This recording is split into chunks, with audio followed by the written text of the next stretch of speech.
तो स्वागत है आप सभी का इस वीडियो में। चलिए इस वीडियो में जानेंगे कि जो LIC की तरफ से जो है स्कॉलरशिप भरा जाता है, फॉर्म उसका कैसे भरेंगे। इसका जो है दूसरा नाम स्वर्ण जयंती स्कॉलरशिप भी है, तो इसका स्वर्ण जयंती स्कॉलरशिप भी इसका दूसरा नाम है। तो चलिए आपको यह बताएंगे कैसे फॉर्म भरते हैं इसका, वो भी इसी वीडियो में, वो भी बिल्कुल अपने मोबाइल फ़ोन से घर बैठे। तो चलिए कैसे इसका फॉर्म भरना है। तो इसके लिए आपको अपने मोबाइल के क्रोम पर आना है और देख लीजिए यहाँ पर सर्च कर लेना है। यहाँ पर सर्च करना है LIC, देख लीजिए यहाँ पर LIC स्कॉलरशिप, देख लीजिए यहाँ पर इस तरीके से लिखना है। यहाँ पर सेम ऐसे ही लिखना है और जो है यहाँ पर सर्च कर लेना है। देख लीजिए इस तरीके से जैसे यहाँ पर सर्च करेंगे तो यहाँ पर जो है इसकी इस तरीके से वेबसाइटें मिलेगी। तो आपको जो है पहली वेबसाइट आती है तो आपको यहाँ पर पहली वेबसाइट पर क्लिक कर देना है। देख लीजिए इस पे जैसे ही आप क्लिक करेंगे तो इस तरीके का कुछ पेज आएगा। देख लीजिए यहाँ पे तो इसमें इसकी स्कॉलरशिप के बारे में कुछ यहाँ पे दिया गया है, तो आप यहाँ पे भी जानकारी देख सकते हैं। तो देख लीजिए यहाँ पे जो है उद्देश्य है इस स्कॉलरशिप का कि जो कमज़ोर बच्चे हैं, जो पढ़ नहीं पाते हैं, मतलब पढ़ने में असमर्थ हैं, तो उनको लिए जो है अच्छा मतलब शिक्षा की ओर से मतलब जो है बेहतर अवसर है। यह आर्थिक सहायता के रूप में इसका उद्देश्य है। और दूसरा है यह देख लीजिए नियमित छात्रों के लिए है, देख लीजिए यहाँ पर। और जो है यहाँ पर पात्रता वाले देखे जाएँ तो पात्रता वे व्यक्ति हैं जिन्होंने मतलब कि जो 60% अंकों से अपनी 10वीं 12वीं की है और उनके पिताजी की वार्षिक आय जो है 2.5 लाख रुपए से कम है, वे लोग यहाँ पे फॉर्म भर सकते हैं। देख लीजिए इसकी यहाँ पे देखा जाए तो इसकी अवधि 2 साल की है। तो देख लीजिए यहाँ पे 2 साल इसकी फॉर्म मतलब पैसे मिलेंगे। और यहाँ पे छात्रवृत्ति की दर देखी जाए तो यहाँ पे जो है 20,000 रुपये के करीब होती है। तो यहाँ पे देख लीजिए इसमें जो है लगने वाले क्या क्या हैं वो भी आपको इसी वीडियो में बताएँगे। तो देख लीजिए इसके इस तरीके से कुछ नियम हैं, इसके रूल हैं। तो यहाँ पर देख लीजिए ऑनलाइन आवेदन करने की अंतिम तिथि 18/12 ये 2022 है, जो ये बताते हैं पिछले वाले। और अभी आपको यहाँ पर बताया जाए तो यहाँ पर अंतिम तिथि है जो है मतलब अपन जी यहाँ पर 7 तारीख तक फॉर्म भर सकते हैं। तो चलिए यहाँ पे फॉर्म ओपन करके दिखाते हैं और इसके बारे में कुछ और भी दिखाते हैं। तो आपको यहाँ पे क्लिक करना है, देख लीजिए इस तरीके क्लिक करेंगे तो आपको यहाँ पे जो इस तरीके का पेज मिलेगा। आपको यहाँ पर कुछ आवेदन से संबंधित पढ़ना है तो इस PDF पर क्लिक कर देंगे। और यदि नहीं पढ़ना है तो आप यहाँ पे इसे स्किप कर देंगे। इसके बारे में देख लीजिए आपको यहाँ पे भी स्वीकृत राशियाँ दी हुई हैं जो यहाँ पे लोगों ने यहाँ पे फॉर्म स्वीकार हुए हैं। अब चलिए इस फॉर्म को ओपन करते हैं आवेदन करने के लिए। तो आपको यहाँ पे आना है, यहाँ देख लीजिए छात्रवृत्ति योजना 2025 के लिए यहाँ आवेदन करें, इस पर क्लिक करेंगे। देख लीजिए जैसे ही यहाँ पे क्लिक करेंगे तो यहाँ पे आता है this is still link, are you sure you want to continue. तो आपको यहाँ पे ठीक है पर क्लिक कर देना है। देख लीजिए यहाँ पे जैसे ठीक है पर क्लिक करेंगे तो यहाँ पे इस तरीके का पेज होगा। और यहाँ पे देख लीजिए यहाँ पे यह पेज ओपन हो जाता है इस तरीके का। अब देख लीजिए इसका दूसरा नाम है जो स्वर्ण जयंती छात्रवृत्ति योजना है, जो हमने आपको बताया था। तो यहाँ पे देख लीजिए अभी भरे जा रहे हैं, इसकी लास्ट डेट है 7 तारीख। तो आपको यहाँ पे इसे भर लेना है। तो यहाँ पर भरने के लिए सैंपल आपको करना क्या है, यहाँ पे देख लीजिए राज्य बताया गया है कि अपना राज्य चुनें। तो यहाँ पे अपने चुने पर क्लिक करेंगे। देख लीजिए यहाँ पर तो यहाँ पे अपना राज्य चुन लेना है जो आप जिस राज्य से निवास करते हैं।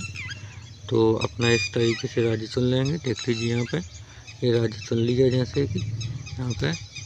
और इसी तरीके से अपना यहाँ पे जिला चुने पर क्लिक, जिला चुनने का आता है ऑप्शन तो यहाँ पे चुनना पर क्लिक कर देंगे। जैसे यहाँ पे चुने पर क्लिक करेंगे तो सभी ज़िले ओपन होते हैं अपने राज्य के। तो यहाँ पे अपना ज़िला चुन लेना है इस तरीके से। अब आते हैं नीचे तो यहाँ पे आता है नाम। तो यहाँ पे जो नाम दिया हुआ है इसका अपना यहाँ पे नाम लिख लेना है, ध्यान से लिखना है। और जो है यहाँ पे उपनाम दिया है तो यहाँ पे अपना उपनाम यानी नाम के लास्ट में लिखा जाता है जो वो उपनाम होता है।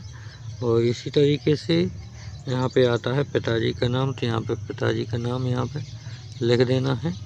और इसके बाद यहाँ पिताजी का नाम पूरा लिखना है। और यहाँ पे आता है लिंग, तो आप पुरुष हैं या महिला, इस तरीके से आपको चूज़ करना है। यदि पुरुष हैं तो यहाँ पुरुष पर क्लिक करेंगे, महिला है तो महिला पर। तो चलिए देख लीजिए इस तरीके से। अब आते हैं नीचे, अब आती है जन्म तिथि। तो यहाँ पे आपकी जो जन्म तिथि है ये यहाँ पे आपको लिखना है दिन माह और वर्ष में। देख लीजिए जैसे आप यहाँ क्लिक करेंगे तो आपको इस कैलेंडर से जो है चूज़ करना होता है। तो देख लीजिए जैसे ही आप इस कैलेंडर में चूज़ करेंगे तो आप यहाँ से कर सकते हैं। यहाँ पे जैसे सितंबर वगैरह महीने यहाँ पे लिख सकते हैं कि कौन से महीने में आपका जन्म हुआ है। और इसके बाद यहाँ पे डेट जो दी हुई है कैलेंडर में उसे इस तरीके से टैप करेंगे तो आपकी यहाँ पे जन्म तिथि ऑटोमेटिकली आ जाती है। इस तरीके से अब आती है अपनी राष्ट्रीयता। यहाँ पर राष्ट्रीयता के आपको यहाँ पे भरनी है, आप भारतीय हैं या विदेशी। तो देख लीजिए यहाँ पे जैसे भारतीय हैं तो यहाँ पर भारतीय पर क्लिक कर देते हैं। इसके बाद नीचे आते हैं, अपना जो पता है वो 100 अक्षर में भरना है। तो आपको यहाँ पे पता अपना डाल लेना है, पूरे जो एड्रेस आधार में दिया हुआ है वही एड्रेस यहाँ पे डालेंगे। और यहाँ पे दोबारा से वही एड्रेस डाल देना है नीचे भी, क्योंकि यहाँ पे कहा गया है पता पंक्ति 1 और 2 100 अक्षर में डालना है। तो आपको 2 बार अपना सेम डाल देना है पता। अब आता है अपना शहर यहाँ पे, तो यहाँ पे अपना जो शहर है इसमें भर देना है। अपना शहर सेम वैसे ही भरना है जैसे आपका शहर है आधार कार्ड में। उसी तरीके से यहाँ पे आते हैं तो यहाँ पे पिन कोड भी दिया हुआ है, तो आपको यहाँ पे पिन कोड भी यहाँ पे डाल देना है। जो आपका पिन कोड है वो आप यहाँ पे डाल देंगे। और आपको जो है यहाँ पे लैंडलाइन दिया हुआ है तो आपको यहाँ पे लैंडलाइन भी यहाँ पे जो है डाल देना है। और यहाँ पे नीचे आना है। अब यहाँ पे गतिमान आता है तो आपको यहाँ पे मोबाइल नंबर डाल देना है। और यहाँ ईमेल आता है तो आपको ईमेल आईडी डालना है। और यहाँ पे बाइक आता है तो आपको यहाँ पे बाइक चुनने के लिए ऑप्शन आता है, तो आप यहाँ चुने पर क्लिक करेंगे। तो आप जिस बाइक से आते हैं, जैसे कि अन्य पछड़ा वर्ग, अनुसूचित जाति जिससे आते हैं वो आप यहाँ पे डाल लीजिएगा। इसी के बाद आपको नीचे आना है। पूरा करने के बाद देख लीजिए यहाँ पे पूरा करने के बाद छात्रवृत्ति आवेदन जो यहाँ पे आवेदन है 10वीं में कर रहे हैं, 12वीं में, या फिर आप कोई डिग्री डिप्लोमा कर रहे हैं तो आपको यहाँ पे दूसरी वाले पे क्लिक कर देना है। और इसी प्रकार से नीचे आते हैं, शैक्षणिक स्ट्रीम में निम्नलिखित विषयों को आगे बढ़ाने का प्रस्ताव, तो आपको इस पर चुने पर क्लिक करना है। देख लीजिए जैसे आप यहाँ पे चुनेंगे तो आपको यहाँ पे जो आप कर रहे हैं वो उस पर आपको क्लिक कर देना है। देख लीजिए यहाँ पे कोई डिप्लोमा वगैरह कर रहे हैं तो आपको इस पर क्लिक करेंगे इस तरीके से। और यहाँ पे आते हैं, अब नीचे आते हैं तो यहाँ पे आपको कोर्स का नाम दिया हुआ है, तो आपको यहाँ पे कोर्स का नाम डालना है। जैसे कि आप BA BSc MCom कुछ भी जो कर रहे हैं, यहाँ पे जो डिग्री कर रहे हैं उसका नाम यहाँ पे डाल देंगे। अब यहाँ पे पाठ्यक्रम की आबादी डालनी है कि कितने साल की है, तो यहाँ पे चुने पर क्लिक करेंगे। तो यहाँ पे चुने वाले ऑप्शन पे आते हैं तो देख लीजिए यहाँ पे आबादी डाल लेनी 1 2 3 4 5, जितनी भी साल का है आपका तो यहाँ पे डाल देंगे। इसी प्रकार से नीचे आएंगे तो यहाँ पे परिवार की आय डाल देंगे कितनी है, तो आपको यहाँ पे चुने पर क्लिक करना है। तो आय यहाँ पे इस तरीके से ओपन हो जाती है। अब जैसे ही आय आपकी जितनी है तो आप यहाँ पे इस तरीके से डाल देंगे। और यहाँ पे आता है देख लीजिए आय प्रमाण पत्र, तो आपका जो आय प्रमाण पत्र वो आपको यहाँ से अपलोड कर देना है इस फाइल चुने पर क्लिक करके। अब आता है आपकी जो है यहाँ पे 12वीं डिप्लोमा समकक्ष विवरण दर्ज करें। जो है आपका जो कछु भी आप कर रहे हैं वो आपको यहाँ पर दर्ज करना है अपनी बोर्ड वगैरह। और यहाँ पर उत्तीर्ण होने का वयस है जो आपने किस साल में की हुई है, तो आपको यहाँ पे ये सन है वो आपको यहाँ पे चूज़ कर लेना है। देख लीजिए पिछले वाले अभी जो सन में आपने की है।